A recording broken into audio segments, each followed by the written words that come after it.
We don't have a country if we don't have borders. We will build a wall. It will be a great wall. It will do what it's supposed to do.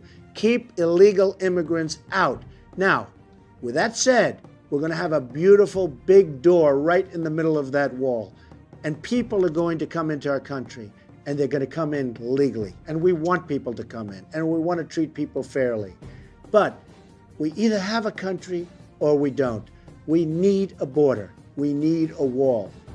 I took a tremendous amount of heat when I started talking about illegal immigration. I turned out to be right. Now everybody's talking about it, but they still don't get it. We have to stop the inflow of illegals coming into our country. It has to be stopped. It has to be stopped now.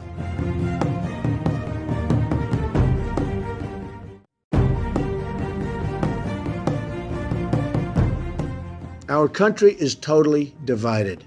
There's so much hatred. There's so many problems.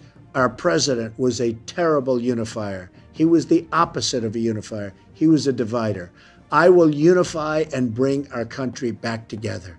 It's something I've done all my life. I get along with people. A lot of people don't know that about me. They don't think that's the case. It is the case. I built a great company by bringing people together. I will bring our country together. We will be unified. We will be one. We will be happy again.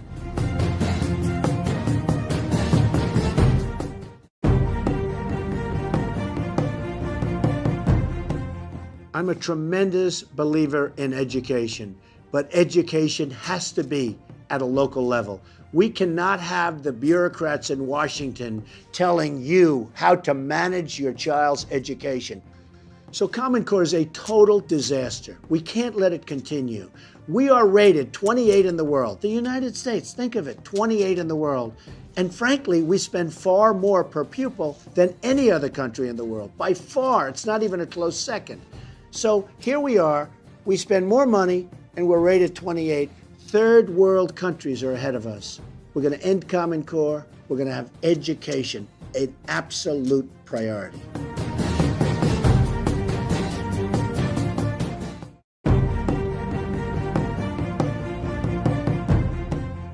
I'm going to make our military so big, so powerful, so strong that nobody, absolutely nobody, is going to mess with us.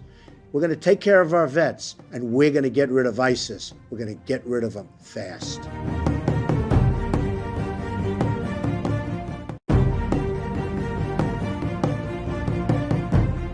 One of the things I'm most proud about is that I create jobs. Over the years, tens of thousands of jobs for our country, and I'll do that for you. I will tell you this, and I can say it with certainty. I will be the greatest jobs-producing president that God ever created. I love the subject, I love doing it, and I love helping people. And there's nothing like helping people than getting them and their family great jobs.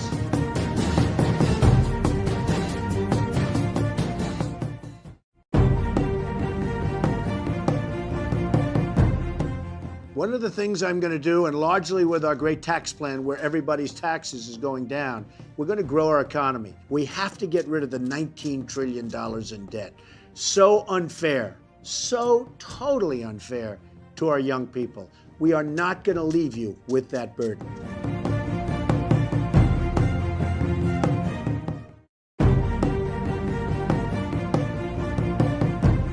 I have a great education. I went to an Ivy League college. But I'm not politically correct, because to be politically correct just takes too much time. It takes too much effort. We have to get things done in this country, and you're never going to get it done if we just stay politically correct.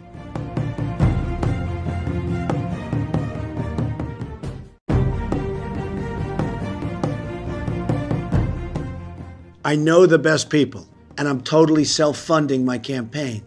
So I don't have to take donors and special interest people and lobbyists. I don't have to bring them in. I know the absolute best people, and I'm bringing them with me to Washington. We will have the greatest negotiators in the world negotiating against China and Japan and Mexico and Vietnam and all of the many countries that are ripping us off. We're going to bring our jobs back. We're going to bring manufacturing back. We're not going to be the patsies. We've been patsies for the world for too long. It's going to end. I've got the best people in the world, and we're going to use them.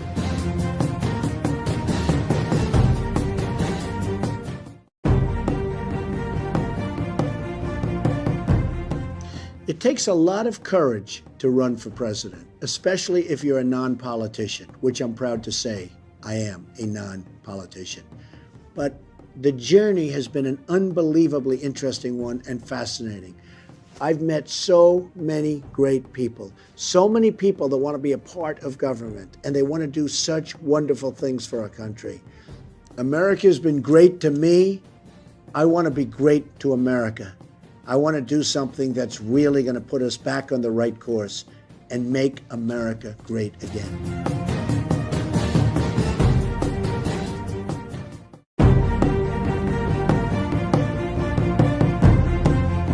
Our country needs competency. We need a smart president. We need a great leader. We don't need what we have now. And many of the people I'm running against are going to be just what we have now. If I'm elected president, I will do a truly great job. I'll make America great again. Everybody's going to be very, very happy. Even our biggest critics are going to love the job we do together.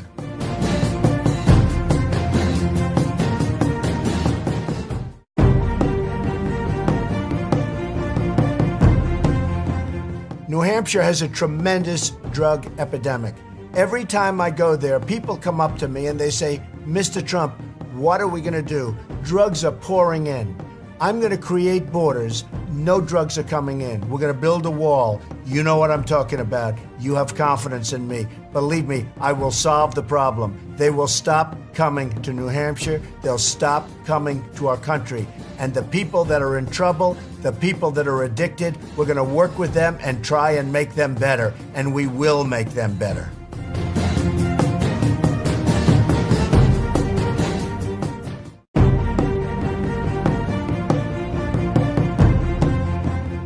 The great slogan of New Hampshire, live free or die, means so much to so many people. All over the world, they use that expression. It means liberty. It means freedom. It means free enterprise. It means safety and security. It means borders. It means strong, strong military where nobody's going to mess with us. It means taking care of our vets. What a great slogan. Congratulations, New Hampshire. Wonderful job.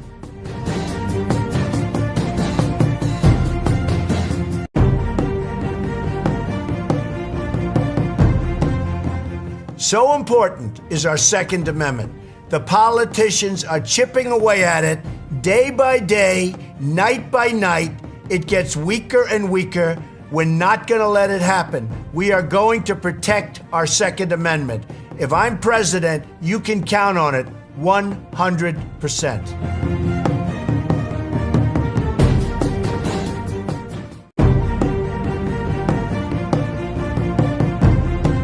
I love Israel. I'm very pro-Israel. I would love to see a deal be made between Israel and the Palestinians. It's probably the hardest negotiation there is. Great negotiators have tried and they failed. It's just so deep-seated, the hatred, the level of distrust. But I'm going to give it an awfully good shot. I want to remain as neutral as possible because if you're not somewhat neutral, the other side is never going to do it. But just remember, Israel, I love you. We're going to see if we can get something done. It has to be done for both sides. It cannot continue to be the way it is. Let's see what we can negotiate. Let's see if it can be done.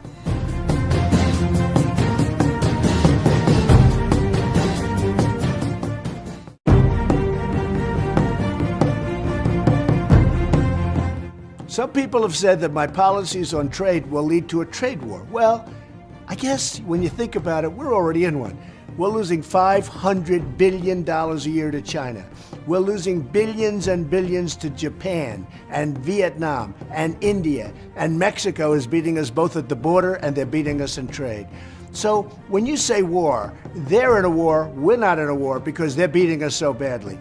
I'll tell you something. We cannot continue to go on like this as a country. We have to keep our companies here. If you look at the numbers, they're really discouraging. Everybody's leaving. Nabisco, Carrier, Ford, so many of them. Every day you pick up the paper, more companies are leaving. We're losing millions of jobs. We're losing tens of thousands of manufacturing plants. We're losing thousands of companies. Pfizer is moving to Ireland. We can't let it happen. We're going to have to tax the goods coming in of companies that left. Otherwise, there's no incentive whatsoever. Absolutely none. I'm a businessman. This is what I do.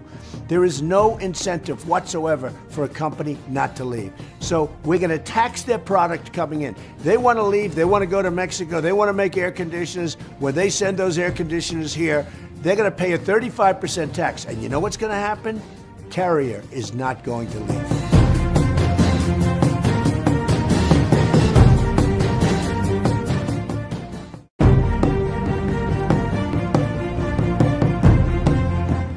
The police in our country are not appreciated. We do not give them the kind of respect that they have to have.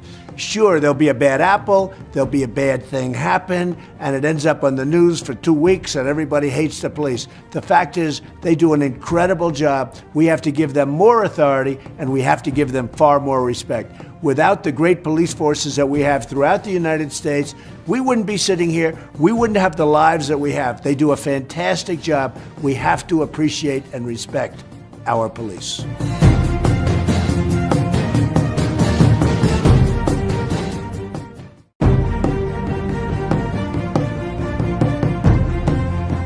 So many people are asking me, what would I do on my first day in office? Well, you have executive orders all over the place. So many would be terminated. The good thing about an executive order signed by our president is that it can be unsigned immediately. You don't have to go through Congress. So I would get rid of the attack on our Second Amendment because that's what Obama is doing when he does that. I would very, very strongly get rid of the attack on the border. We have a border that's like a piece of Swiss cheese. People are pouring through. That order will be the single first thing I do, and we will work on all of these executive orders, and the bad ones, of which mostly that's what you have, will be terminated immediately my first day in office.